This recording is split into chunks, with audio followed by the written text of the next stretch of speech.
On KGW News, a trio of pickpockets who appear to know exactly what they're doing. They get more and more brave because nobody's stopped them yet. A look at their MO to help you be on the lookout. Also tonight, the hostile response at Portland State that ended with the campus police chief in the hospital. Then, this is not something the public should be touching. As experts try to get to the bottom of a mystery killing birds on the Oregon coast. And local scouts salute the veterans who gave their lives in service of a greater good. It's a great way for us to just remember those who served this country years and years ago. Thanks for joining us. I'm David Molko. First tonight, a group of protesters faced criminal charges after a clash with Portland State Police that ended with the chief in the hospital. Alma McCarty joins us from the newsroom. And Alma, this apparently all started when two people chained themselves to the front of a building on campus. Walk us through what happened next. Yeah, David, lots to unpack here. First, public safety with PSU told the protesters chained to the doors Thursday evening they were trespassing. Officers say when the two didn't move, they called in PPB to assist, creating a line of police to act as a barrier for the officers trying to break the chains. Now, this wasn't the first time protesters occupied the front of the administrative building this week. This is video from Wednesday. Campus police arrested 2 students there for disorderly conduct. Then on Thursday, as police attempted to remove the protesters, they say the crowd became hostile and surrounded the officers. Portland Police Chief Bob Day reported 2 police officers were punched and 1 was spit on. And we've learned from court documents that one person kicked Chief Willie Halliburton in the leg and another kicked him in the stomach. He was taken to the hospital after, quote, suffering a medical emergency. But Chief Day said in a statement that when officers announced to the crowd that they refused to move, forcing police to push their way out to ensure medical care could be brought in. Now, the chief went on to say, quote, the actions of those who engaged in criminal conduct last night were not an appropriate response, unnecessarily escalated the situation, and could have had life-threatening consequences for Chief Halliburton.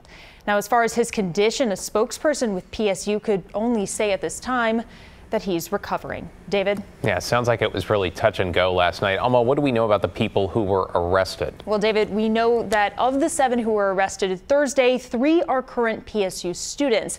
We found that at least 2 of the 7 were charged with assaulting or attempting to assault an officer. Ann Cudd, the president of the university, released a message earlier today. In it, she said, what happened Thursday cannot continue and is not a campus atmosphere that can sustain any of us at Portland State. Cudd said she continues to seek opportunities to engage with these protests that is civil and brings about a resolution for all of PSU. She also issued a joint statement with the president of the Associated Students of Portland State University. We've got a link to that and more details on KGW.com. David? Thank you, Alma. Appreciate that update. Now to the guilty verdict in a weeks-long murder trial over a slain Vancouver police officer. Catherine Cook joins us now with how the day unfolded in court. Catherine? David, the jury deliberated all morning and most of the afternoon before returning a verdict. They found Julio Segura guilty in the shooting death of Officer Donald Sahota, though he never pulled the trigger. After 3 weeks, Julio Segura's Clark County murder trial ended Friday. We, the jury, find the above-named defendant guilty of the crime of murder in the first degree as charged in count 3. Segura didn't pull the trigger in the murder of off-duty Vancouver police officer Donald Sahota. But in the end, a jury was convinced that Segura was responsible.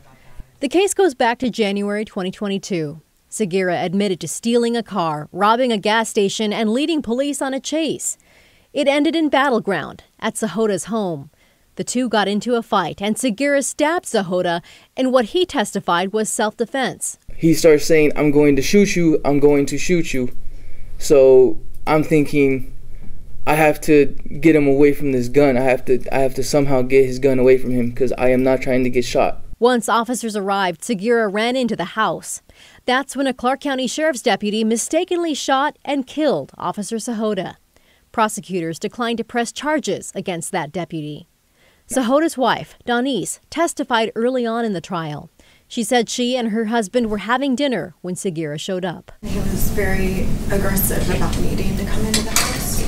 And I remember hearing Dawn say, "You can't come in, but I can help you." Besides first-degree murder, the jury also found Segura guilty of second-degree murder, robbery, possession of a stolen vehicle, and attempting to elude police.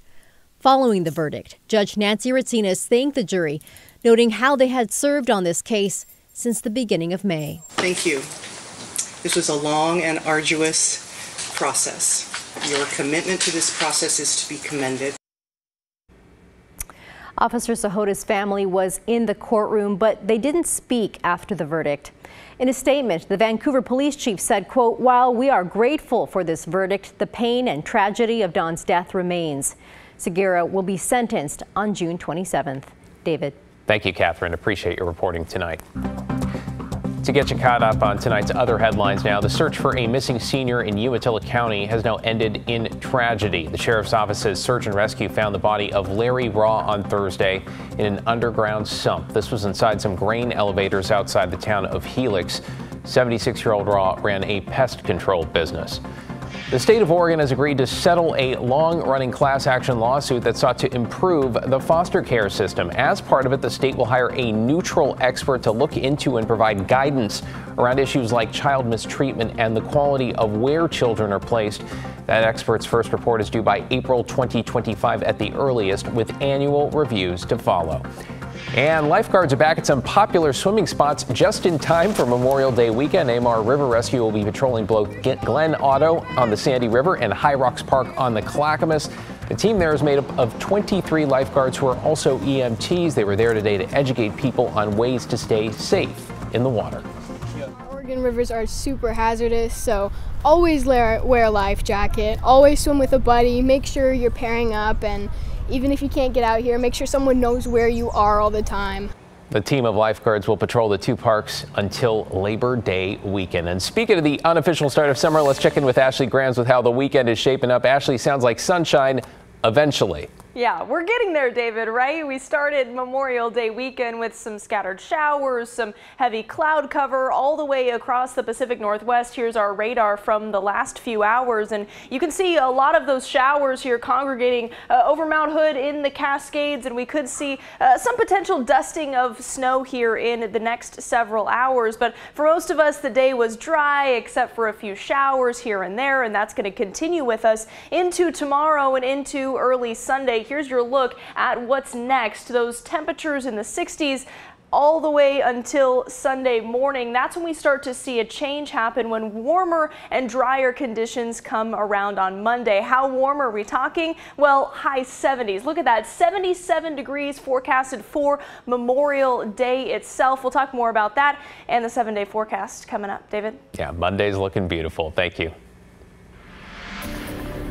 All right, we have some big headlines out of the Oregon primary tonight where things seem to be changing when it comes to a few key races. Let's start with the top job on the Clackamas County Commission, where challenger and former Sheriff Craig Roberts has dipped below the 50% threshold in the ballot count. That means if this holds, he and the current chair, Tootie Smith, will be headed for a runoff in November. In Multnomah County, it looks like Vince Jones-Dixon will narrowly avoid a runoff for the District 4 seat. He has just over 50% of the vote in the race to represent East County. Jones-Dixon is currently a Gresham City Councilor. We caught up with him briefly today to ask about this close tally. Yeah, I'm hopeful, but still optimistic. Like I said, I'm looking forward to June 17th for sure, once everything is certified. So the majority of the votes should be counted today. But again, elections officials expect to release an updated count next Wednesday, which will be the final day postmark ballots will be accepted.